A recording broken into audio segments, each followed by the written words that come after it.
Hi, I'm Tom Hare, physical therapist of 25 years and patellofemoral pain syndrome overcomer. This portion of the video is intended to serve you, the clinician, to best be able to utilize tools when treating your clients. Anterior knee pain can be categorized in three main categories. One, instability, which there's several surgical interventions for.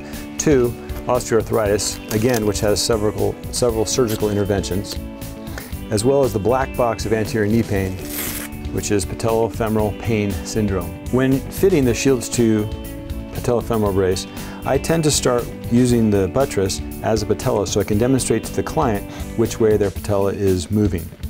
So in this case, the buttress is acting like the patella, these being the base points, this is the apex. Once you reference your landmarks, such as the tibia tuberosity, the apex I usually locate by going back and forth on it, finding the bottom portion of the apex, as well as the two base points. Then going back to simulating the buttress as the patella, there are several presentations that can happen, such as a medial glide, a lateral glide, an internal or external rotation of the apex, these points, or an external or internal rotation of the base points. There also could be a medial or a lateral tilt, as well as an inferior or patella baja presentation, or a superior or patella alta. Sometimes in the patella alta, it's because someone's wearing a tendonitis strap that will tend to stretch out that ligament. Therefore, applying the Shields brace, once the buttress is in place, and doing eccentric exercises will allow that joint to tighten up and to decrease pain and to allow increased function. When you're ready to apply the brace, we'll slide the brace underneath, apply the anchors, and once the anchors are in place, based on that clinical presentation of the patella, you can position the buttress where you want to.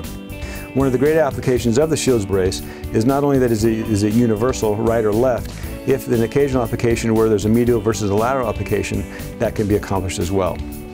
Once I evaluate the patella, I'm concerned with which of the two straps to put on first. Given the clinical diagnosis, I would choose an inferior strap when the apex was the more movable component that I was trying to correct. So then the application is the same, pulling at a lateral 45 degree, then you can reset the buttress, reset the force on the patella, and then apply it with the same 45 degree angle.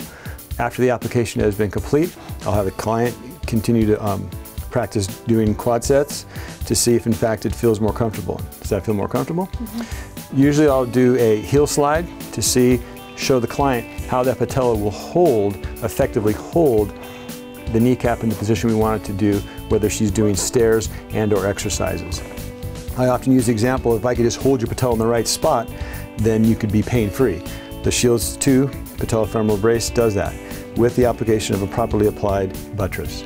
I'm interested in hearing from you, and we've given you feedback forms inside the Shields box to be able to show us where you put the patella, what kind of exercises you were doing, and what kind of outcome you had within a 2 to 3 week period, as well as a 4 to 6 week period.